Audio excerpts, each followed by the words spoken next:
Let me Niger. Oh, what can I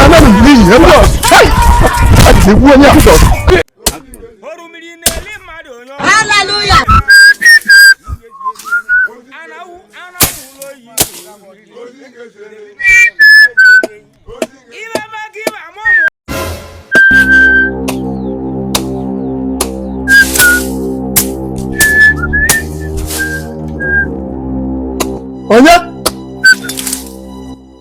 Nine.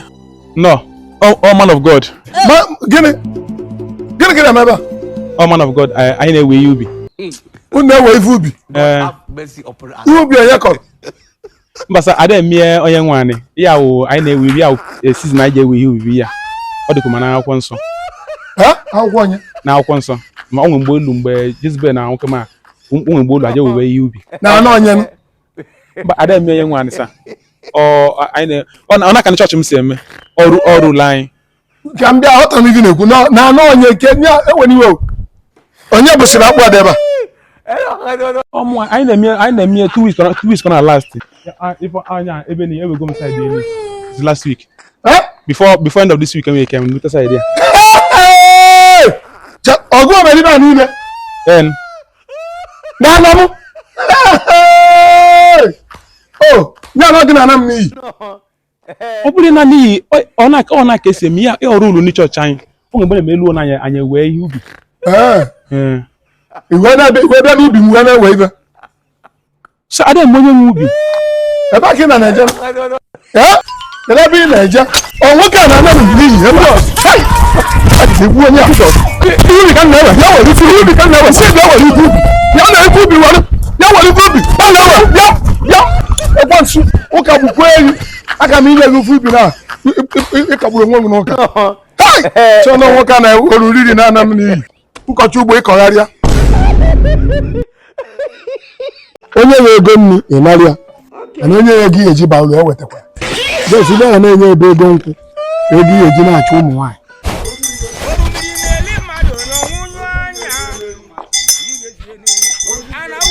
Uncle, good afternoon. God have mercy upon us. Man, that's one uncle good afternoon. On that way, but I go again. Oh, the boy. Iyi konkosa. We blue shoe na mkpọ. Ịkpatago ego. Medebe ebe ndị ọzọ na anọ. Amala onye bụ ịkam n'obodo a. Ịkpata maka na mkpọ. Okpu akpụ gị ji ene. Ogen. Aha. Wo ko yen wadi sinandum. Rapu ka kwa ngi ko mo de kan na akwa. Onwe man. Onwe be ko yen wadi sinandum biko raka eji. Continue. Ewo niwe. Ono onwere oga mbata anu SB Auto. Your trusted dealer. Register with Copat and IAA USA for extended and insurance cars. If you want to buy car abroad but you don't know how to go about it, they are available for you. And they distribute worldwide. Ka gini mesi. Onya menji we bi ona efu kita. We na je kan je fu ya mi ko ni energy for galanya. E de ko galanya. Ko ma de kan na tala kwa o. Na obo nwa akwa. Ina ekwu na ike nwere ego. Onya nwa akwa. Go eji afọ na we nwere akwa. Jide mkpọ onya mkpọ everything ye bakita bu ike. Imoko ni energy je fu ogalanya. Ị ga-adị ka ọgaranya. Eji ma phone number ndị a chọọ nchere gị phone number ha metu asị kpọọ na phone o confirm. Na ike nwere ego. N'ebe abi. Otu ị dị ka sinsi a. Na mi aka na akwụgharị biko. Iri ko kwani. Ndị be kwa biko. Iji ego. Gido.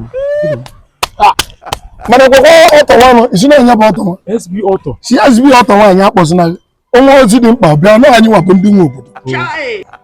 Ike riri ọnụ, ịba akwa riski ka ị na-eteki n'obodo a. Onwe ozi dị mkpa bịa gwa m nwa. Na ọ bụrụ ọ na-agwa gị ọ ka gị na-eme ka mụ na eti ekwezi nku. Ịma na onye mba ọfụma. Ngwa jide nke a. Were ji eri nri. Onye nwe ego nri ịnarịa. Mana onye nwe gị eji ba ụlọ ewetakwa. Jesi na enye ebe ego nkwụ. Ego eji na-achụ ụmụ nwaanyị. Mana ọ bụrụ na nke ka onye ga-egi eji jụọ afịa. A na-atakwana maka ịnata ya mụ na ya ọgbara ya. Ngwa jere na nke ọtọ. Mụ anawa. Jizọs. Onye egbuga anyị. This world has turned against me. Your trusted dealer. Register with Copat and IAA USA for extended and insurance cars. If you want to buy car abroad but you don't know how to go about it, they are available for you.